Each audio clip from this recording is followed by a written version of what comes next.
Commentaire de saint Thomas d'Aquin sur l'évangile de Jean, suite, chapitre 1, verset 2. Il était dans le principe auprès de Dieu. Voici maintenant la quatrième affirmation. Jean la pose à cause de la précédente. En effet, de cette proposition, le Verbe était Dieu. Ceux qui ne pensent pas avec vérité pourraient tirer deux erreurs. L'une est celle des païens, l'autre celle des ariens. Les païens, en effet, affirment une pluralité et une diversité de dieux. Contre cela, le Seigneur dit « Écoute Israël, le Seigneur ton Dieu est le seul Dieu ». Deutéronome chapitre 6, verset 4.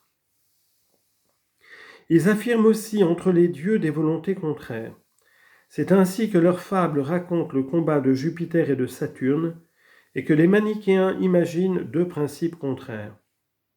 Donc, comme Jean avait dit, le Verbe était auprès de Dieu et le Verbe était Dieu, les païens pouvaient mettre en avant ces expressions pour soutenir leur erreur en y entendant qu'autre serait le Dieu auprès duquel se trouverait le Verbe et autre le Verbe lui-même qui serait d'une volonté différente ou contraire, ce qui s'oppose à l'enseignement de l'Évangile. Pour empêcher cette erreur, Jean dit « Il était dans le principe auprès de Dieu ». Selon Hilaire, cela revient à dire « J'affirme que le Verbe est Dieu », ce qui ne signifie pas qu'il possède une divinité séparée, mais qu'il est auprès de Dieu, donc dans l'unique nature en laquelle est Dieu. De même, l'évangéliste a dit « Et le Verbe était Dieu ». Mais pour qu'on ne comprenne pas que le Verbe et le Père auraient des volontés contraires, il ajoute « Le Verbe était dans le principe auprès de Dieu, c'est-à-dire auprès du Père, non divisé de lui, non contraire, mais ayant avec lui unité de nature et accord de volonté. » Et cette union se fait par la communion de la nature divine dans les trois personnes et par le nœud de l'amour du Père et du Fils. Quant aux ariens, ils affirment que le Fils est moindre que le Père à cause de ces paroles de Jésus « Le Père est plus grand que moi ». Chapitre 14, verset 28. Ils disent en effet que le Père est plus grand que le Fils par l'éternité et par la divinité de la nature. Cette erreur se réfute ainsi. Il y a propre au grand Dieu deux attributs qu'Arius ne donne qu'au Père, ce sont l'éternité et la toute-puissance. Par conséquent, quiconque possède ces deux attributs est le grand Dieu et aucun n'est plus grand. Or, l'évangéliste les donne au Verbe. Le Verbe est donc le grand Dieu et il n'est pas besoin et il n'est pas moindre que le Père. En effet, Jean affirme l'éternité du Verbe par ses paroles. Il était dans le principe auprès de Dieu, lui le Verbe de toute éternité, et non pas seulement au commencement des créatures, comme Arius pouvait le comprendre du fait qu'il est dit « dans le principe était le Verbe ». D'autre part, l'évangéliste attribue la toute-puissance du Verbe, attribue la toute-puissance au Verbe par les paroles suivantes « Tout a été fait par lui ». Chapitre 1, verset 3. Origène explique cette affirmation d'une manière assez belle. Pour lui, elle ne dit rien d'autre que les trois précédentes. En effet, nous avons coutume, lorsque nous avons suffisamment traité d'une matière et que nous passons à une autre, de résumer au terme, en guise de conclusion, ce qui a été dit avant de passer à autre chose. C'est pourquoi, après avoir exposé la vérité sur l'être du Fils, l'évangéliste, qui va maintenant faire connaître sa puissance, rassemble dans cette unique affirmation, comme en un résumé servant de conclusion, ce qu'il avait dit dans les trois premières. Ainsi, quand il dit « il, Jean », reprend la troisième, avec « était dans le principe », il reprend la première, enfin, avec « auprès de Dieu », il rappelle la seconde, afin que l'on comprenne non pas qu'il y avait un Verbe qui était dans le principe et un autre qui était Dieu, mais que ce Verbe qui était Dieu était dans le principe auprès de Dieu. Une réflexion judicieuse sur ces quatre affirmations montrera donc clairement qu'elles renversent toutes les erreurs des hérétiques et des philosophes. Certains hérétiques, comme Hébion et Cérinthe, prétendirent que le Christ n'avait pas été avant la Vierge Marie. Le disant pur homme, ils soutinrent qu'il avait tiré d'elle le principe de sa durée, et que ce n'est qu'ensuite qu'il avait mérité la divinité par ses bonnes actions. Photin et Paul de Samosate les suivirent sur ce point. Ces erreurs sont réfutées par l'évangéliste quand il dit « dans le principe était le Verbe », c'est-à-dire avant toute chose, et dans le Père, de toute éternité. Il n'a donc pas tiré son origine de la Vierge Marie. Quant à Sabellius, il admettait bien que Dieu qui a pris la chair n'a pas tiré son commencement de la Vierge Marie, mais qu'il a existé de toute éternité. Cependant, il disait que la personne du Père qui est de toute éternité n'est pas autre que celle du Fils qui a pris la chair de la Vierge Marie.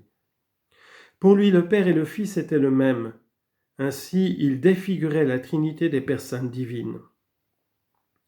Contre cette erreur, l'évangéliste a dit « Et le Verbe était auprès de Dieu, le Fils auprès du Père comme une personne auprès d'une autre. » Œnone, par contre, nie toute ressemblance entre le Père et le Fils. Mais la suite de l'Évangile le réfute par ces paroles « Et le Verbe était Dieu ». Si en effet le Verbe est auprès de Dieu, c'est-à-dire du Père, et si le Verbe est Dieu, c'est-à-dire si le Fils est Dieu, le Fils est donc semblable au Père. Arius enfin disait « le Fils moindre que le Père » comme on l'a vu. L'évangéliste exclut cela en ajoutant ces mots « il était dans le principe auprès de Dieu » que nous avons expliqué tout à l'heure. Le texte évangélique repousse encore toutes les opinions fausses des philosophes. En effet, certains des philosophes les plus anciens, les physiciens, affirmaient que le monde n'a pas son origine dans une intelligence, qui n'est pas le résultat d'une idée mais du hasard. En conséquence, ils ne mettaient au principe comme cause des réalités ni idée ni intelligence, mais seulement une matière indéterminée, des atomes pour Démocrite ou pour d'autres, des principes matériels de ce genre. Contre ces philosophes, on lit dans l'Évangile « Dans le principe était le Verbe, de qui et non du hasard les choses ont reçu leur principe. » Quant à Platon, il a fait des idées de toutes les choses réalisées des êtres séparés, subsistant dans leur propre nature et par la participation desquels les réalités matérielles existaient.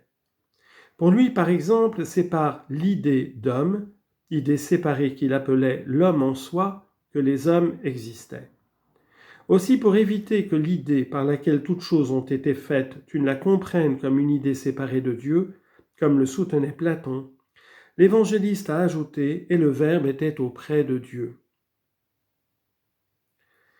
D'autres platoniciens, comme le rapporte Jean Chrysostome, imaginaient un Dieu Père suréminent et premier, et plaçaient au-dessous de lui une intelligence dans laquelle il disait qu'étaient les similitudes et les idées de toutes les choses.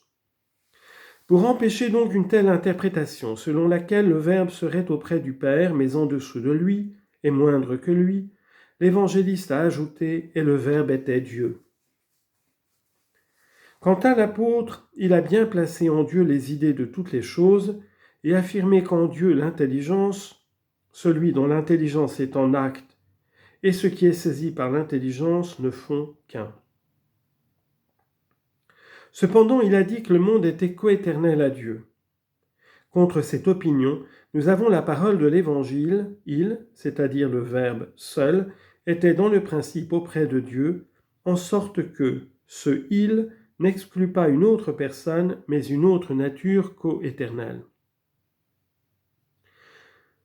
Remarquons encore dans ces affirmations de Jean une différence entre cet évangéliste et les autres. Il commence son évangile d'une manière plus élevée. En effet, ils ont annoncé le Christ, fils de Dieu, né dans le temps, comme Jésus était né à Bethléem. Matthieu chapitre 2, verset 1. Jean, lui, affirme qu'il a existé de toute éternité. Dans le principe était le Verbe. Les autres rapportent son apparition subite parmi les hommes. Maintenant, ô Maître souverain, tu peux laisser s'en aller ton serviteur en paix selon ta parole, car mes yeux ont vu ton salut que tu as préparé à la face de tous les peuples, lumière pour éclairer les nations et gloire de ton peuple Israël. Luc chapitre 2, versets 29 à 32. Mais Jean dit qu'il a toujours été auprès du Verbe, et le Verbe était auprès de Dieu. Les autres l'appellent homme, les foules glorifièrent Dieu qui avait donné un tel pouvoir aux hommes. Matthieu chapitre 9, verset 8. Mais Jean affirme que Jésus est Dieu, et le Verbe était Dieu. Les autres ont dit qu'il avait vécu au milieu des hommes. Citation, tandis que les disciples se trouvaient en Galilée, Jésus leur dit, Matthieu chapitre 17, verset 21. Mais Jean affirme qu'il a toujours été auprès du Père, il était dans le principe auprès de Dieu. Remarquons enfin que l'évangéliste répète à dessein 4 fois ce verbe « était » pour montrer que le Verbe de Dieu transcende tous les temps, présent, passé et futur, autrement dit qu'il est au-delà du temps, passé, présent ou futur, comme le dit la glose sur ce passage.